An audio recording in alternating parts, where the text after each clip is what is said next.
Dombivli MIDCच्या phase 2 मधील 3 कंपन्यांमध्ये झालेली स्फोटांची मालिका आणि भीषण अग्नितांडवात आतापर्यंत 4 कामगारांचे मृतदेह जळलेल्या अवस्थेत सापडले आहेत। हे सर्व मृतदेह कंपन्यांमधून बाहेर काढण्यात आले आहेत।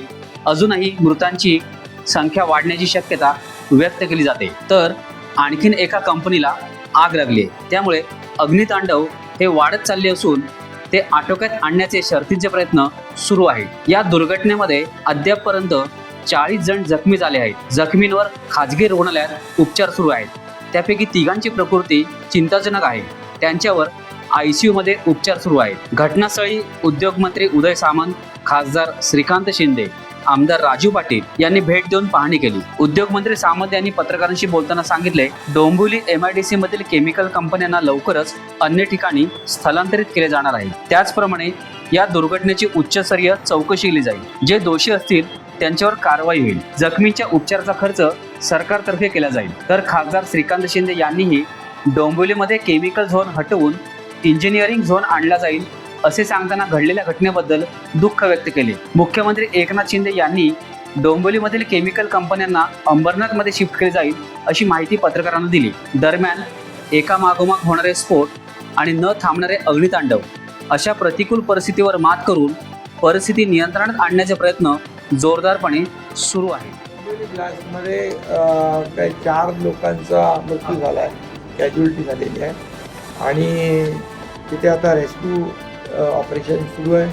तिथे खासदार स्वतः आहेत, कलेक्टर आहे, सगळी टीम आहे आणि तिथे रेस्क्यू ऑपरेशन सुरू आहे। सीएम सर वारंवार त्या भागामध्ये ब्लास्ट होत आहे। मागच्या वेळी मोठा ब्लास्ट झाला होता, यालाही मोठा ब्लास्ट झालेला आहे। ते वारंवार यामध्ये काय झालंय, MIDC अगोदर झाली, कंपन्या अगोदर आल्या, नंतर वसाहती झाल्या, परंतु हजार्डस केमिकल ज्या इंडस्ट्री आहेत, अति घातक जी काही रसायनं किंवा ज्या माध्यमातून अशा प्रकारचे ब्लास्ट होऊ शकतात, अशा कंपन्यांना आम्ही अंबरनाथ MIDC मध्ये एक वेगळा सेक्टर करून कायमस्वरूपी तिकडे शिफ्ट करण्याचा आम्ही निर्णय घेतोय। आता संबंधित विभागाशी आणि संबंधित MIDCचे अधिकारी यांच्याशी बोलून त्या ठिकाणची तजवीज जी आहे आणि आपले इंडस्ट्री जे आहेत, म्हणजे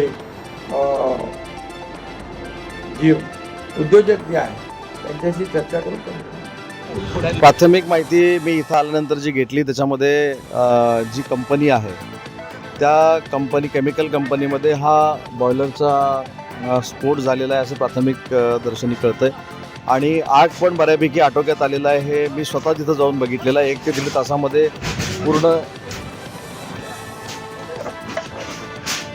पूर्ण आग विझेल अशा पद्धतीचं चित्र आहे।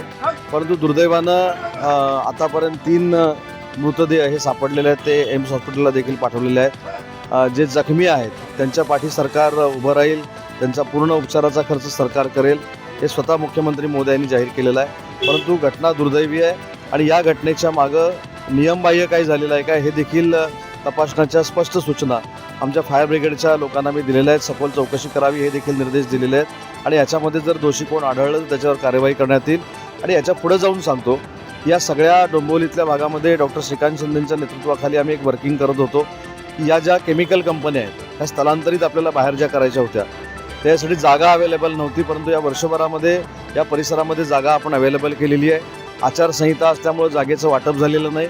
4 तारखेनंतर या जागांचं वाटप होईल आणि ज्या धोकादायक कंपन्या आहेत, केमिकल कंपन्या आहेत, ह्या डोंबिवलीवासियांची जी मागणी आहे शिफ्ट करायचं, त्याच्यावर धोरणात्मक निर्णय आम्ही घेतलेला आहे आणि ती कारवाई 4 तारखेनंतर आम्ही सुरू करू। जागा कुठे आली ते आता ॲडिशनल अंबरनाथमध्ये आहे। ॲडिशनल अंबरनाथच्या बाजूला देखील शेकडो हेक्टर जागा आपण संपादित केलेली आहे। फक्त त्या इंडस्ट्रियलिस्टना कन्व्हिन्स करून ती जागा देणं आता फक्त शिल्लक राहिलेलं आहे आणि त्याच्या संदर्भात 4 तारखेनंतर तातडीनं धोरणात्मक निर्णय जो झाला आहे त्याची अंमलबजावणी करू। ते जखमींचा आकडा अजून कळलेला नाही आहे, परंतु मला मगाशीच कोणीतरी सांगितलं की आजूबाजूला ज्या स्फोटचे परिणाम झाले त्याच्यातनं काही लोक जखमी झालेली आहेत आणि त्या जखमींचा उपचाराचा खर्च देखील शासन म्हणून आम्ही करतो। टाइम्स डिजिटलला लाईक करा, सबस्क्राईब करा, शेअर करा आणि बेल आयकॉन दाबायला विसरू नका। पाहत रहा टाइम्स डिजिटल।